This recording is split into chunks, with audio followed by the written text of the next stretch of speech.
Welcome everyone. Just waiting for a few more people to join. We're opened up a little bit early, but thank you all for joining early.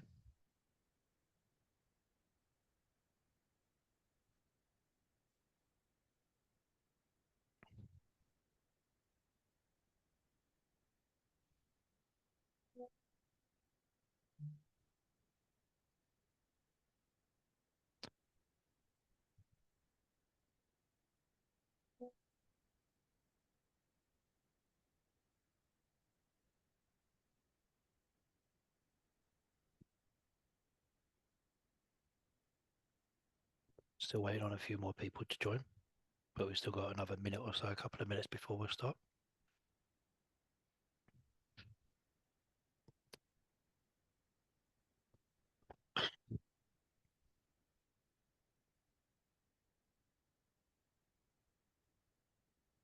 Hello to everyone who's putting in the Q&A in the chat boxes.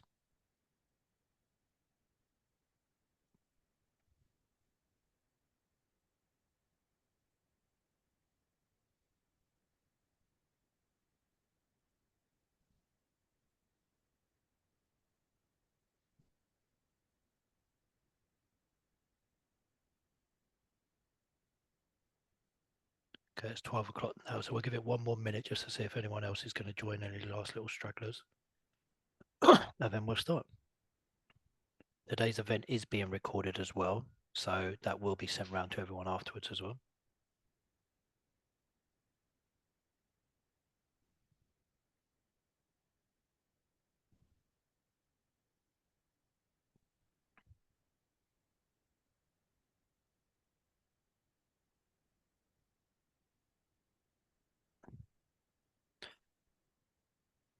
Okay, let's give it 10 more seconds and then we shall start.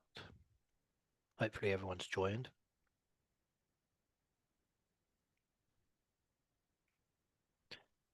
Okay, so let's start.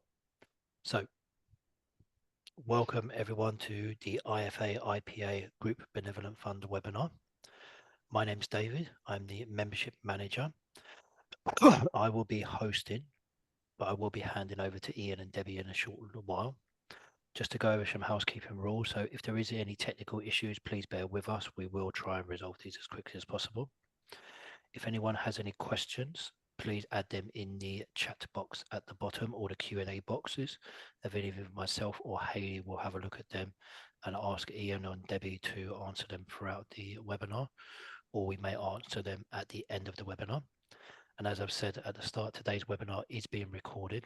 And so if anyone does miss it, if there is anyone who needs to leave early, it will be sent around to everyone afterwards. So a bit of background on Debbie and Ian. So Debbie is our IFA Group Benevolent Fund employee. She works with us to help support all of our members. She has a background in charity leadership and she joined the IFA IPA Group Benevolent Fund in 2024. Her bio is on the left-hand side, and obviously I'll be introducing Debbie in a few minutes as well. Ian Clark is our IFA Group Benevolent Fund Chair Trustee. He was also a former London branch ambassador and is a practicing accountant, has been a member with the IFA for many years, so understands the struggles that members go through.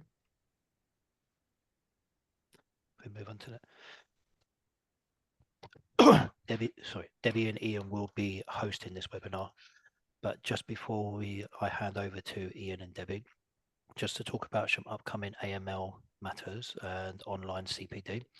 So this slide basically just shows some of the upcoming CPD events that we have. So we've got an AML Matters, which is due on the 6th of November. And as all of you will know, the budget is being released at 12:30 today. So we actually have a 60-minute webinar on the 19th of November on the annual budget as well. Plus we've got some other events on there. All of these are online CPD. They will all be counted towards your IFA CPD points as well. We also have some upcoming face-to-face IFA regional events as well. So wherever you are in the UK, you've either got London regional event, Eastern England, London Southwest or Midlands, all throughout the whole of November. So please do try and attend. They are very worthwhile. Great networking event and really, really good. That is it from myself, and I will hand over to Debbie and Ian, who will now present to you. Thank you very much. Thank you, David. Much appreciated. Can everyone see the correct screen now? Just making sure. You should be looking at the IFA Benevolent Fund screen, if that's okay. Well, welcome everybody, and thank you for your interest. We really do appreciate. We've got so many people who've given up their time to attend today. I know today is a huge day for most accountants, particularly being budget day. We've got that to look forward to immediately after this, which I think starts at 12:30. So probably like you, I'll be coming out of the this seminar and going immediately onto the budget. My name's Ian Clark, and I'm the chair of Trustees, which means that I sort of look after what happens in the Trustees meetings. I'm going to let Debbie introduce herself when she speaks in a little while's time, that's okay. But Debbie is our charity manager. She brings enormous background expertise in the charity sector to us and helps us a great deal on a day-to-day basis. And actually runs everything to a large extent on that basis. Okay, so we're just going to cover today the purpose of the charity, if that's okay, how the charity is managed and funded, the support that we can offer, and how to make that claim should you wish to do so. We're going to give you the experience of a recent claimant, obviously anonymous, how you can contribute to help others, and the future plans of the charity, which we'd like to go through as well, because nothing ever stands still. Just to start with the fact, it's very important that you understand that the IFA Group Benevolent Fund is literally completely independent from the IFA and the IPA. In fact, even our Articles of Association say that no employee or director of either organisation is allowed to sit on our board of trustees. We have to be independent, although, of course, it's a codependence, isn't it? Because the members are all the people who will claim from us will be from members of the IFA and the IPA. We have to maintain very good relationships with the organisations. But in terms of our decision making and who we give money to and how we do that, it's entirely independent of the IFA and the IPA, and they cannot give anything back to us. We're here for, at the moment, all current and former IFA members. That's very important. Anybody who was a member of the IFA does have a right to make a claim on the fund. And we're here also for all current IPA members. From the time the fund was set up, we immediately start covering IPA members from that date. It's run by a board of trustees, none of whom get paid for their time. They all give their time for free. There are currently 5 of us. We hope to get a new trustee shortly. We're having talks with a person at the moment who brings in some other skill sets, but there are 3 in the UK and 2 in Australia, where the IPA is based. And of course, we have a part-time manager, Debbie, thank you very much indeed, who does enormous work in the background for us. We obviously have to publish an annual financial statement, and that has to be independently, that has to have an independent examination on it, which we've done this time, and we have to hold an AGM to update everybody on the work of the fund and the trustees. And at that AGM, you have a right, if you're a member, to attend the AGM, to appoint and elect the trustees. We have a legacy fund, which came from the former charity, the IFA IAB fund. They have given us a relatively large sum of money, but that money is ring-fenced and can only be used for IFA members, current IFA members, and former IFA members and their dependents.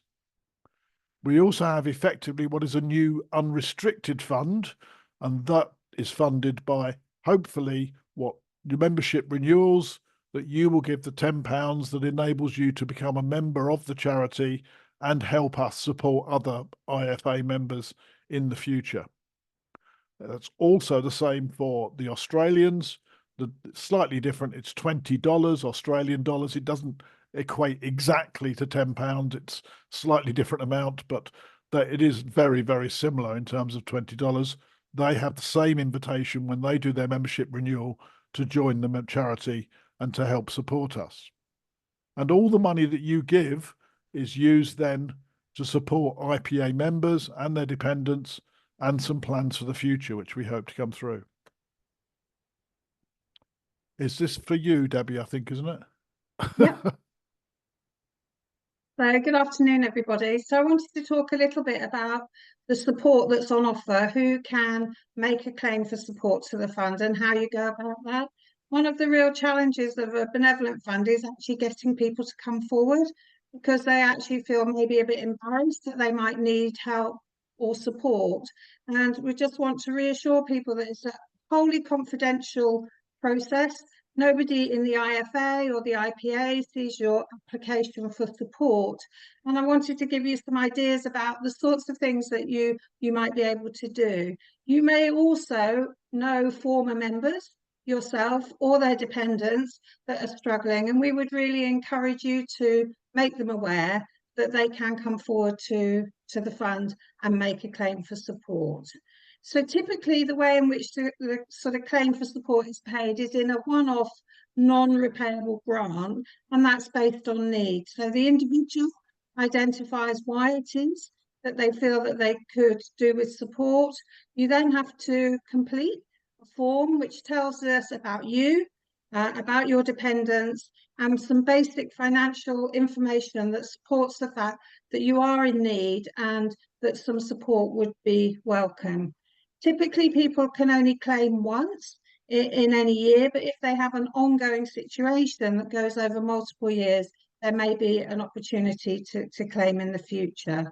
At the moment, this is the only way in which we can operate with the funds that we have, but in the future, we might be able to look to extend that a little bit more.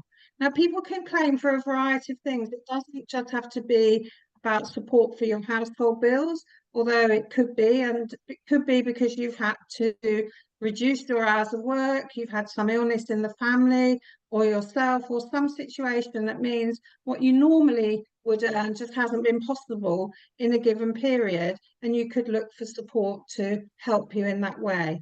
It could also be that you are just managing week in week, month on month, but something big has gone wrong that prevents you working. So maybe something's gone wrong with a piece of equipment or those sorts of things. So we really would encourage you to say, if I'm really struggling to do a certain thing that helps me move forward, to consider applying to the fund for that. The form can be found online. It's also linked to it from the IFA website and the IPA website, and I've also put the link in there. Now, at the moment, the form is a downloadable one. It's not the most user-friendly.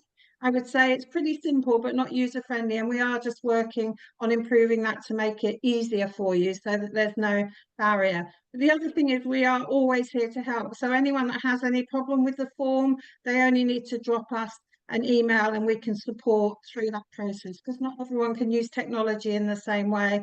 You know, maybe whatever the person's claiming for is preventing them from doing that. So even if you can't fill in that form, please just feel able to drop us an email and we'll contact you and talk through how we can support you to put that claim forward.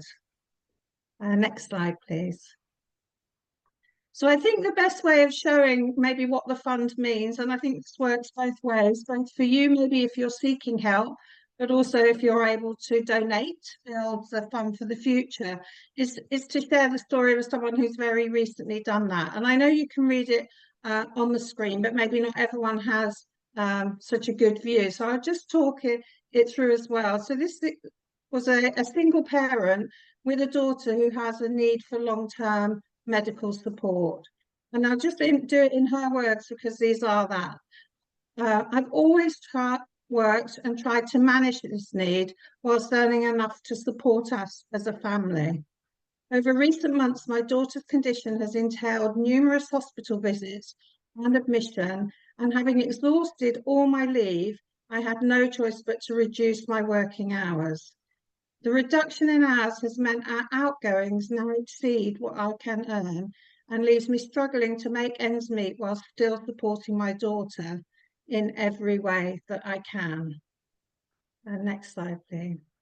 I heard about the Benevolent Fund through the IPA, and having looked at the criteria, felt that maybe this was an opportunity for some much needed help. I found the application form requesting support on the Benevolent Fund website easy to complete, and the direct contact with the Benevolent Fund very empathetic and caring throughout. When I heard my application had been successful, the relief was enormous. It has been an incredibly tough time, and being able to pay some outstanding bills has definitely helped. So I hope that that gives you a real example of someone, you know, who's really trying very hard, but really struggling, and that the fund was able to offer some support and help. If you do wonder whether your claim might be considered or not, when you also go on the website, there is a copy of the grant making policy and the way in which we look at things and take them forward. There's no need for you to read it. If it gives you any sort of comfort or reassurance, please do that. And as I said before, if you have any issues with the form itself or how you might submit that, or a difficulty in using technology in that way, you just need to email us and we'll come back to you and find a way that we can work through that process with you. The next slide, please. Thanks, Debbie. So how you can help, really. So obviously this year you will be invited to donate £10 when you complete your online renewal for your IFA membership fees. And some of you may have seen the early correspondence about that. And obviously David told us that it's a couple of weeks, I think, till the renewals themselves come out. This will enable you to become a member of the fund and to get involved in the AGM and election of trustees, should you wish to do so. And obviously that gives you that opportunity, but you know, we know people are really busy. Some people will find that an extra thing to do, but we really encourage you to donate that £10. You don't have to be a member of the fund in order to make a claim. So as Ian mentioned right at the beginning, former members are able to come. But by donating that £10, you are then adding to the fund and the potential to help other people as well. You will have an option to opt out. So everyone that donates to the fund, it is a donation. It's not a requirement. And so if for some reason you don't want to do that, you are able to sort of untick the box in your online renewal and not to donate to the fund. But you can also donate at any time, and I've just put the Just Giving link there, because some people are happy to pay the £10 but actually happy to donate a bit more and go on the Just Giving link to be able to top up that donation. The other one that you can really help us is, you know, encouraging people to come forward. If there's someone you know that's struggling, you know, perhaps you could mention to them about the Benevolent Fund and whether they may be able to get support, and also encourage them to claim and indeed to donate. Next slide. So a little bit about our future plans. Obviously, the charity's not been in existence for 2 years yet, so it's been early days, and we've been working through a lot of the background processes to make it easier for you to find out about us and easier to claim, and that work's still ongoing. In the future, we want to be able to support students who are studying to enter profession and look at ways in which we can do that and help them sort of seek the career that they're after. We also want to extend the range of support outside of just that possible grant by sort of mental health support, wellbeing opportunities, signposting you in other ways where you may seek support if you're going through a difficult time, because not everything obviously is financial. There are other sort of areas of support that people may benefit from. So at the moment we've been focusing on the core, but we will extend the range of support in that way. And also maybe signpost you to other services which might be of value. I know because of the profession you're in, you're probably well aware of that, but there are sometimes other grants, other charities and things like that. So we'll be building that information out so that maybe there's an opportunity that we can signpost you somewhere else, even if claiming from the benevolent fund at that point isn't the right thing for you. So we really want to thank you for your interest, really hope that you will be able to donate and that you really will encourage anybody who you feel could benefit from the fund to come forward and do so. So the next slide, I don't know, Ian, now whether there's anything else that you wanted to add at all. No, thank you, Debbie. I just want to say what the last point you made. Please encourage people to make claims. If you know someone who's struggling, whatever, with anything, please ask them to explore the option of making a claim on the fund. We'd be only too pleased to try and help them. And as Debbie said, we'll bend over backwards to try and help them in any way we can. Should they really need us, then that's what we're here for. It's important. And as professionals, we go through life. I mean, very often, many of us are working alone, many of us working, from home or whatever. It can be very difficult. Sometimes you can feel very lonely in being an accountant, particularly the IFA, where we tend to be all small practices. But you do come across people, you do know other people in the IFA, and please do share the information about the B to them. It's very important that we try and get out there, and that what you're doing by giving just £10 multiplied by all the members makes a difference, that we can make a difference to someone's life in the IFA. And that's an important part of what we do, surely. And I'm looking forward to be able to make those claims and to help more people. I really am. Fantastic. Thank you, Ian. Thank you, Debbie. We do actually have a few questions as well, so I'll go through them in the order in which they've come in. So we've got one who has posted a question saying, how long would it take for a claim to be approved? Debbie, do you want to say that? Yeah, sure.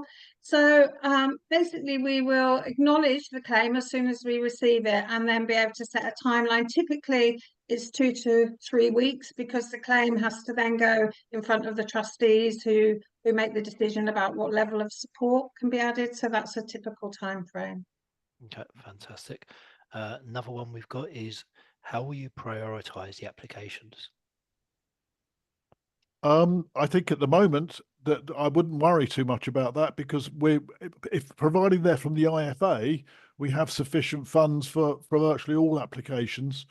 Provided they're IFA or former IFA members, I think all applications will be looked at equally, and therefore I don't think we'd need to prioritise. Okay, fantastic. We've got another one from Adu. Are there any geographical restrictions on who can apply or make a claim for assistance? No, in that as long as they are a member of as long as they qualify as a beneficiary, so as long as they are a member or were a member of the IFA, or were their or their dependents, or they're a current member of the IPA, then no, there's no geographical restrictions. There are members all around the world, and we will support members all around the world. Fantastic. That's I think Just that's one thing, I suppose, just to be aware of. Obviously, the fund is for people that are suffering hardship, so we welcome any, but we obviously do ask for some evidence of that in the process. So there is a requirement to upload some documentation that supports your claim and really shows that that's different. Now, that can be slightly different depending on the claim, but we will be sort of seeking that to make sure that the funds are used in the most appropriate way. Fantastic. And that's actually a requirement of the Charities Commission. The Charities Commission requires us to do a form of means test before any grants go to anybody. Fantastic. Thank you. Thank you, Debbie. The next one, I think we may have covered in part anyway, but it's got mode of donation. So I'm assuming is it financial? Is it how is it made as a donation? Well, it's going to appear on your renewal notice for the IFA very shortly, in a couple of weeks' time. When you get that renewal notice, it will appear as a separate item. But if you don't, you can do nothing and just pay the £10. Thank you very much. That's what we'd like you to do. You do have the option to opt out, because you have to have an option to opt out. That's a requirement. And if you opt out, then you won't pay the £10 with your renewal fees, and that goes through. Now, I'm going to ask David to explain this bit, because there are some people who have direct debits or continuous pay. Is that right, David? That's correct, yes. There's a few people, and that does not appear on their renewal notice. I think I'm right in saying. That's Yes. correct. Yeah. So you're absolutely right there, Ian. So there is a £10 donation which has been added to invoices. The website, so when you're actually logging into your dashboard in order to make your renewal payment, you will have the option to be able to click on opt out, and that will automatically remove the donation. So you haven't got to find time to phone us or email us or anything like that. You can do it there and then on the spot. Whilst you're doing that, you can also spread your fees over installments as well. So that way, if you do wish to pay, the actual benevolent fund can be spread over a four-month period as well. For those who are on direct debit and auto renew, as Ian said, you don't have the option to remove it, but we haven't actually added it to it. So on your renewal notifications, what you will do is you will have a link in the actual email saying if you would like to contribute, you can click on this link and you'll be redirected to the websites that Debbie talked about earlier. Fantastic. We've got a couple more questions, so we're just going through them at the moment. So the next one is, how does your role as a retired practice accountant help benefit and grow the company? How does my benefit and grow the charity? I think that's what it means. How does your role as a retired practice accountant help benefit and grow the company? Well, I think that's a difficult question, actually. It I is. think I will say that I hope that I bring experience of being in practice, a long term in practice, knowing what the IFA members want, as well as being the London ambassador for a long while. I did get to know an awful lot of IFA members, and been in touch with several hundred of them over the years. I meet just about all the IFA members at the annual meeting as well, so they tell me what they're looking for and what they want. So I hope that I bring that experience to the charity, Yep. and that's what I'm trying to do. I would second that, Ian. So thank you very much for that. I think there might be one more. Let's have a look. No, I think that might be it. I think that's it. Is there any other questions who are online? So there has been the email address added in on the chat as well. Hayley's added that in. So if anyone does need to get hold of Debbie, then you can contact her. I'm happy for my email address to be sent out as well. So if anyone does have any questions in relation to donating via the website or via the opt-in, or how to do it if you're a direct debit payer, please feel free to contact me directly. And as I said earlier at the beginning, all of these slides will be shared and the recording of it will be shared as well. I think there might be one more that's just come in. One more question. Let's see. It's quite a long question, so I'm just going to read through it. One second. Okay, so how does the charity verify the financial need and position of the applicants for the benevolent fund? We do a mini means test. So we do ask people what their current income is. We ask them what the circumstances are that have led to them requesting a grant. And then we make a decision based on that. We do ask them to take advantage of any government charity is not the right word, is it? Government benefits, government benefits that might be available to them. And we'll signpost to them if we know about them. But we do a standard means test, and then the trustees make the decision on that basis. Did I miss anything, Debbie, on that? No, I think this particular question is saying about, obviously there are varying cost of living costs in different countries, aren't they? So we try and to try and take that into account. We use a couple of tools that others do, like the Joseph Rowntree cost of living and basic cost of living. So there are other sources that we can look at so that we don't always just have a pure sort of UK perspective. And on the form, we also ask you to predict sort of your next year's income, so we've got a feeling of what it was you needed to live on against what it is that you're actually receiving or think will come in the coming year. So we do use some outside checks and balances. We've kept it quite simple at the moment because the charity is quite young, a bit like the question earlier about prioritising grants. There probably will be a time in the future where we have to look at that, and indeed we're looking at developing a financial model that allows for the country of origin easier to be plugged into that. But at the moment, I think the key thing for us is getting the charity off the ground, getting the word out there, and taking away any worries that people have about applying. Fantastic. Thank you very much for that. So that's a really, really good question and well answered. So thank you very much, Ian and Debbie. And I think that's pretty much it. So as I said, webinar, the recording will be sent through to everyone along with slides. You've all got Debbie's email. My email has now been put on there as well. So if anyone has any future questions after this, please do give us a call or drop an email, and we're quite happy to help. And thank you very much, Ian and Debbie, for joining. And thank you, everybody, for joining today and showing your interest in the Benevolent Fund. It's really important that we try and grow this for everybody's sake. We never know when we might need something in the future, but more importantly, we're just paying back a little. Is that so bad? Yeah, we're just trying to make life a little better for some people. And I'm sure that with your help, we can do that. Thank you. Thank you very much. Thank you.